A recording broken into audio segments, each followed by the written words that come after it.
साथियों, अभी 5 राज्यों के विधानसभा में चुनाव हुए और इस विधानसभा के चुनाव में मेरा ऐसा मानना है कि 5 में से महत्वपूर्ण जो राज्य है छत्तीसगढ़, मध्य प्रदेश और राजस्थान में बीजेपी की चुनाव में जीत होने की मुख्य वजह ईवीएम मशीन है।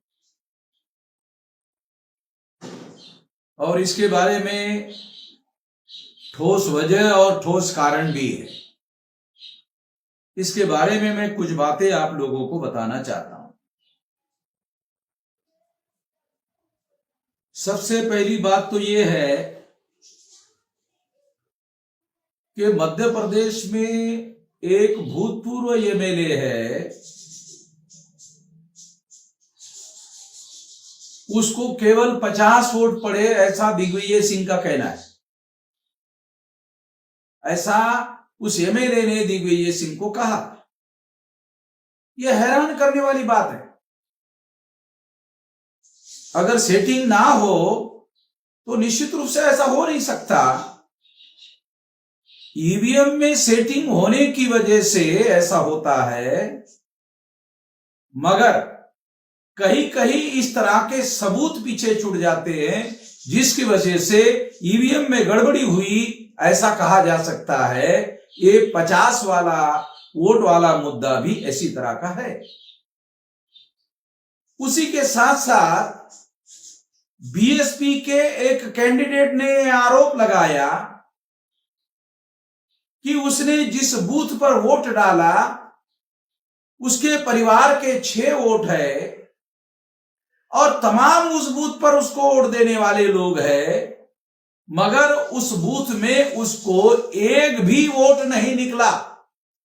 उसके परिवार के 5 लोगों का भी वोट नहीं निकला, उसका खुद वोट भी नहीं निकला। ये इस बात का सबसे बड़ा ठोस सबूत है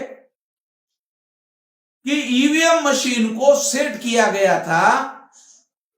ये सेट किया हुआ मामला है, मगर कहीं कहीं ये सेट पकड़ में आता है और उसके ठोस सबूत सामने आते। 2019 के चुनाव में नरेंद्र मोदी जहां चुनाव लड़ रहे थे, वहां पर 1,87,000 वोट नरेंद्र मोदी को ज्यादा निकले। ये ईवीएम में घोटाले का भौतिक सबूत है और ठोस सबूत है। तो ऐसे कई सारे उदाहरण सामने आते हैं। मीडिया वाले इस तरह से इसका प्रचार करते हैं और समर्थन करते हैं कि जब कांग्रेस और विरोधी पार्टी के लोग चुनाव जब हार जाते हैं तो वो ईवीएम पर दोष देना शुरू कर देते हैं। और बीजेपी वाले भी लोग इसी तरह की बातें करते हैं, मीडिया वाले भी इसी तरह की बात करके घोटाले का एक प्रकार से समर्थन करना शुरू कर देते हैं। मगर मैं आपको बहुत खास बात बताना चाहता हूं कि 8 अक्टूबर 2013 को बीजेपी वाले खुद सुप्रीम कोर्ट में ये केस लेकर गए थे। डॉक्टर सुब्रमण्यम स्वामी ये केस लेकर गए थे। उस केस में सुप्रीम कोर्ट ने ये जजमेंट में लिखा हुआ है, उस जजमेंट में ये लिखा कि केवल ईवीएम मशीन के द्वारा फ्री, फेयर एंड ट्रांसपेरेंट चुनाव नहीं हो सकता। फ्री यानी ईवीएम मशीन से मुक्त चुनाव नहीं हो सकता, फेयर यानी निष्पक्ष नहीं हो सकता, ट्रांसपेरेंट यानी पारदर्शी नहीं हो सकता। ये तो क्या सुप्रीम कोर्ट कोई पार्टी है? सुप्रीम कोर्ट तो पार्टी नहीं है। ये तो सुप्रीम कोर्ट ने कहा ईवीएम के बारे में। सारे दुनिया में जिन लोगों ने ईवीएम मशीन बनाई, जापान वालों ने ईवीएम मशीन बनाई, अमेरिका वालों ने ईवीएम मशीन बनाई, मगर वो बैलेट पेपर पर चुनाव करवाते हैं। उनका ईवीएम मशीन पर फ्री फेयर एंड ट्रांसपेरेंट चुनाव होने का यकीन नहीं है, विश्वास नहीं है। और वो ईवीएम मशीन भारत में लगाई जा रही है और की जा रही है। जब 2004 में और 2009 में ईवीएम मशीन के द्वारा कांग्रेस ने चुनाव जीता तो लाल कृष्ण आडवाणी ने इसके विरोध में विरोध किया था। और इस वजह से इस विरोध को दरकिनार करने के लिए कांग्रेस को आरएसएस और भाजपा के साथ समझौता करना पड़ा। और उस समझौते के तहत दो बातें हुई। एक, उस समझौते के तहत 2014 में और 2019 में 2 बार बीजेपी को ईवीएम से घोटाला करके चुनाव जीतने के लिए अलाउ किया गया। और दूसरा, जो कंप्लेन करने वाले लाल कृष्ण आडवाणी थे उसका पॉलिटिकल करियर पूरी तरह से चौपट हो गया, खत्म हो गया। जबरदस्ती से उसको रिटायर कर दिया गया और समझौते को मानने के लिए आडवाणी राजी नहीं थे। नरेंद्र मोदी राजी हो गए और इसकी वजह से नरेंद्र मोदी को सामने लाया गया।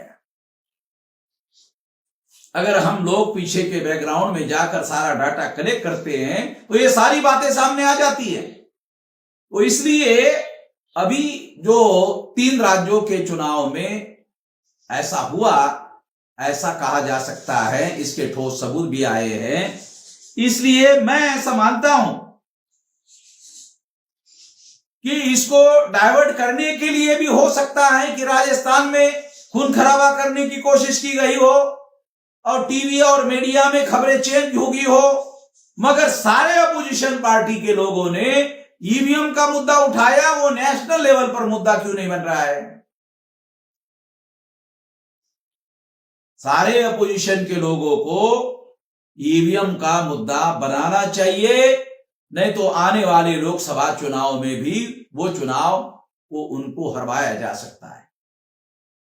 सारे विरोधी पार्टी के लोगों को इस मुद्दे को लेकर हंगामा करना चाहिए सारे देश भर में।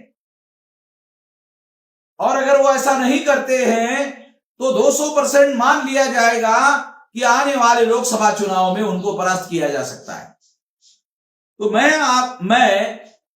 हमारे पाठक है, हमारे सुनने वाले जो लोग हैं, उन लोगों को ये जानकारी देना चाहता हूं कि जो छत्तीसगढ़ में, मध्य प्रदेश में और राजस्थान में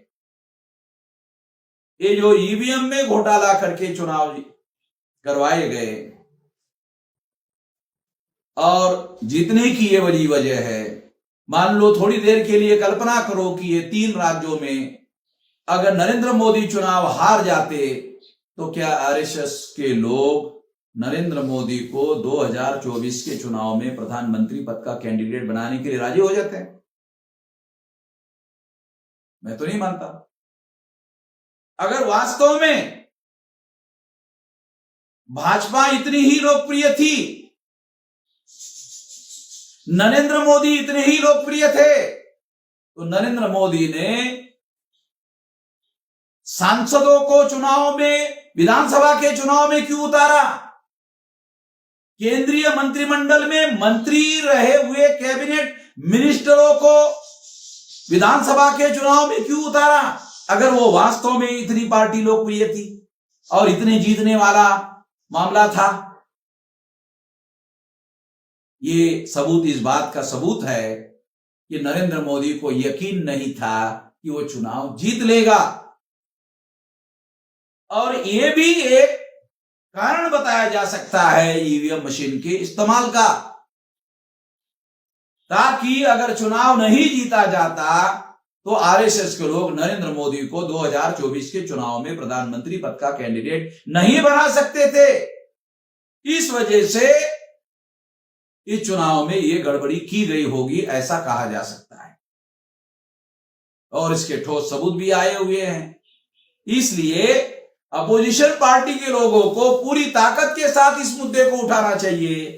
17 दिसंबर को और अपोजिशन पार्टी की, इंडिया गठबंधन की जो मीटिंग होने वाली है, मैं उनको अनुरोध करता हूं कि वो इसका रेजोल्यूशन पास करे और इसके लिए सारे देश भर में ईवीएम के विरोध में भारत बंद का ऐलान करे, तो 2024 के चुनाव में उनको चुनाव जीतने का अवसर उपलब्ध हो सकता है, अन्यथा नहीं।